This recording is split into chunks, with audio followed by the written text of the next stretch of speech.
আসসালামু আলাইকুম, কেমন আছেন সবাই? আশা করি ভালো আছেন। আমি রনি রিয়ান ভালো আছি আপনাদের দোয়ায় এবং ভালোবাসায়। আর আজকে আপনাদের সাথে আমি শেয়ার করতে যাচ্ছি আমাদের অঞ্চলের রাস্তাঘাটগুলো প্লাস গাছপালা। আসলে আমাদের গ্রামটা কত সুন্দর সেটাই আজকে আপনাদেরকে দেখাবো ছোট্ট একটু ভিডিওর মাধ্যমে। এ হচ্ছে আমাদের গ্রামের রাস্তা, মানে আমাদের বাড়ির পাশে মেন রাস্তা থেকে তারপরে বাই রোড যেটাকে বলা হয়, সেই রাস্তাটা কত সুন্দর, তাই না? এদিকে সবুজ শ্যামলে ঘেরা, রাস্তার দুই পাশে গাছ, কাঠ গাছ, এবং রাস্তার এই পাশটায় এটা বলা হয় ইছামতি নদী, যেটাকে আপনারা জানেন। ইছামতি নদী বাংলাদেশের মধ্যে খুবই সুন্দর একটা নদী। ইছামতি নদী এখন ওইভাবে চলমান না।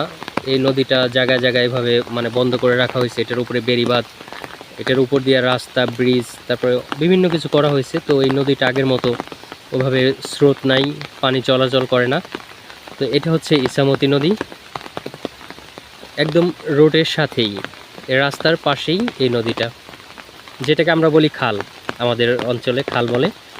তো এই দেখেন কত সুন্দর পরিবেশ, এদিকে রাস্তা, রাস্তার পাশে নদী। এই রাস্তা দিয়ে যখন হাইটা যায় তখন মানে শুধু প্রকৃতির, গ্রাম অঞ্চলের, গ্রামের যে কি বলে, নদীতে গেলে তো মনে হয় ভাটিয়ালি গান, আর যখন রাস্তা দিয়ে যখন যায় তখন এই প্রকৃতি দেখে মনে হয় যে আমার সোনার বাংলা, আমি তোমায় ভালোবাসি, চিরদিন তোমার আকাশ, তোমার বাতাস আমার প্রাণে, ও মায় আমার প্রাণে বাজাই বাঁশি, সোনার বাংলা, আমি তোমায় ভালোবাসি।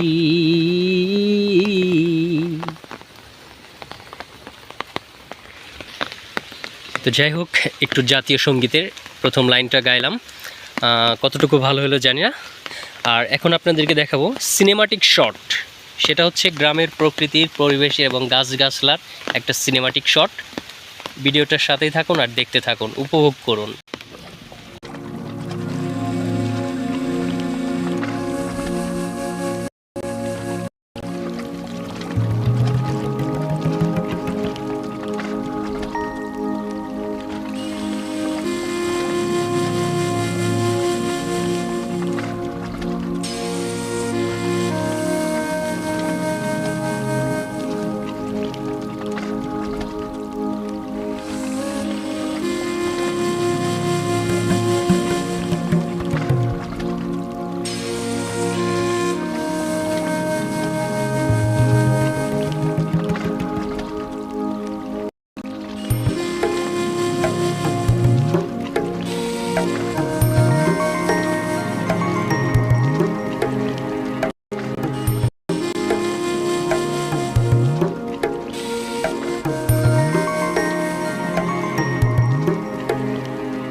সামনে এ হইতেছে আমার পঙ্খিরাজ, আমার পঙ্খিরাজ এখানে ভিজতেছে বৃষ্টিতে। এই যে একটা রিজার্ভ টিপ আছে, যাবো। আর সম্ভবত ওই যে যাত্রী চলে আসছে, মাথায় করে লাগেজ নিয়ে আসতেছে বৃষ্টির কারণে।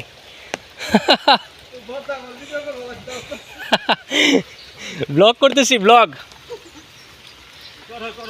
হ্যাঁ আসো, বৃষ্টির মধ্যে কোথায় রওনা দিতেছো ভাই? আরে ভাই কই না, বিয়ে তো খাওয়া না, বৃষ্টির ভিতরে আরো ঝামেলা। আচ্ছা চলো, আমি অপেক্ষা করতেছি এই জন্যে, আমাকে দেখি।